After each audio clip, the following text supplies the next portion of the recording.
The evening was meant to be simple, just a friendly get-together at our neighbor's place. I slipped into clothes I felt confident in, put on my best smile, and told myself I'd enjoy it. Daniel, my husband, stood near the drink station, quietly chatting with a couple of people he knew. He was never one for the spotlight, never the type to dominate a room, but his steady kindness was something I had cherished for years. At least I used to.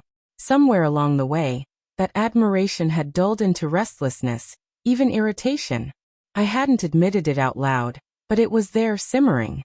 As the night carried on, I started making light comments about him in front of everyone. At first, they were little things, remarks about how he dressed, his mannerisms, the way he held his glass. People smiled, some chuckled, and I felt a rush of energy. Daniel had become the punchline, and for once I felt like the room's attention was on me. That should have been enough, but I pushed it further. My jokes turned sharper, meaner. I mocked his habits, imitated his voice, even exaggerated his walk across the floor. The laughter was louder now, some genuine, some forced, but all of it came at his expense.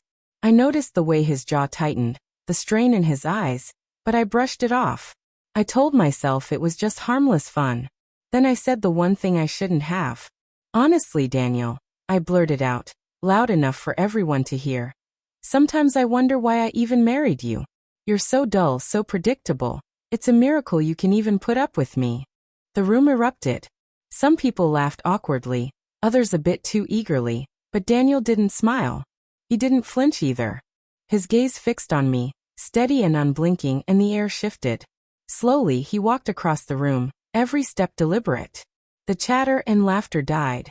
Those who had been entertained moments earlier now sat uneasy, watching in silence. When he stopped in front of me, his voice was low, calm, but sharp enough to slice through the tension. I think it's time we end this. I forced a laugh, my cheeks burning. You're joking, right? You're overreacting. It was just a joke. Everyone laughed. He shook his head. No, it wasn't a joke. You humiliated me in front of our friends. And this isn't the first time. I've let it slide. I've forgiven you. I've tried to move past it. But tonight made it clear, I can't anymore. Panic rose in me.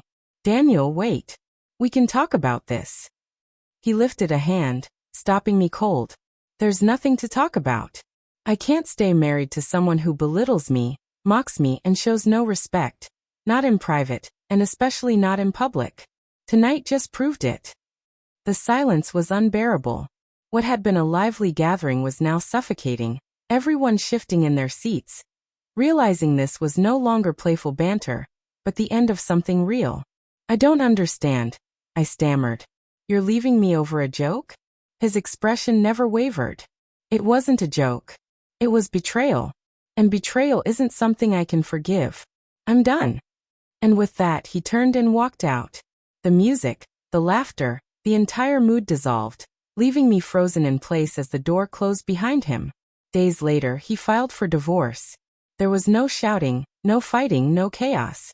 He simply moved on with quiet dignity. My calls and messages went unanswered. His decision was final. Those who had been there that night told me later they weren't only shocked by how I had treated him, but by the strength in the way he walked away. He didn't seek revenge. He didn't need to make a scene. He just closed the chapter with a steadiness that left its mark. Time passed and he rebuilt his life. A new apartment, new routines, a sense of pride and self-respect that only grew. I was left behind, haunted by that night. The moment he looked at me with calm certainty and said, I'm done.